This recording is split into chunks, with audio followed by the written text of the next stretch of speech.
Hello, I'm Paul Zaychuk, founder of Elastic Steel, a method of athletic conditioning and easy flexibility.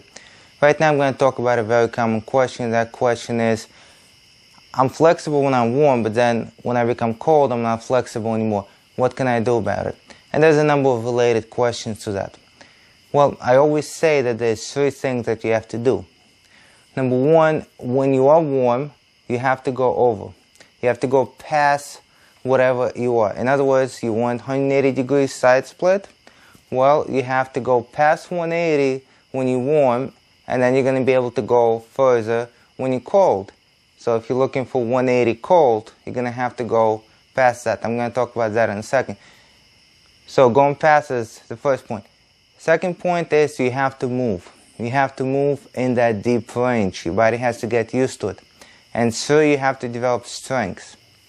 Now, those last two are not the same. In other words, I can bring my arm over my head, and I could just move it here, do this, do that.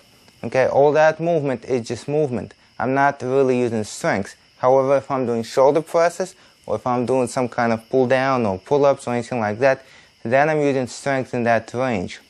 Now, the next question is, how much of each do you need? In other words, very often people say, I can do a split, but now, how much do I need to go over in order to do it cold? So if you have 180, what do you need warm? Do you need 185? Do you need 195? Well, I can guarantee you that if you go to 185 and then cold, you might be here, compared to 195, you're going to be here cold.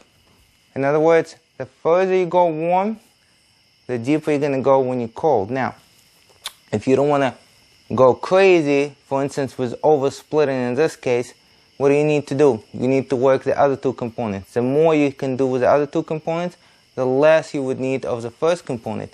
Now, I know people that cannot oversplit at all.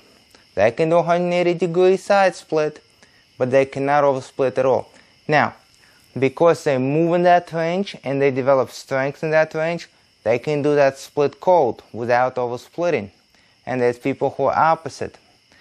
They oversplit so much that they can do it cold, although they don't practice anything that requires that split. In other words, they don't do dance, they don't do martial arts, they don't do gymnastics, but they oversplit so much that when they need that split cold, they can do it cold. Last thing I'm going to say is the following. We have a number of programs for the cold splits, and we have a number of programs for the standing splits. We're going to give 10 of them away. So if you can do a front split or you can do a side split using our program, you send us a picture. It's only first 10 people. Send us a picture of your front split or send us a picture of your side split, and you can get either side split cold, front split cold, standing side split cold, or standing front split cold. I'm Paul Zaychuk. Thank you for watching.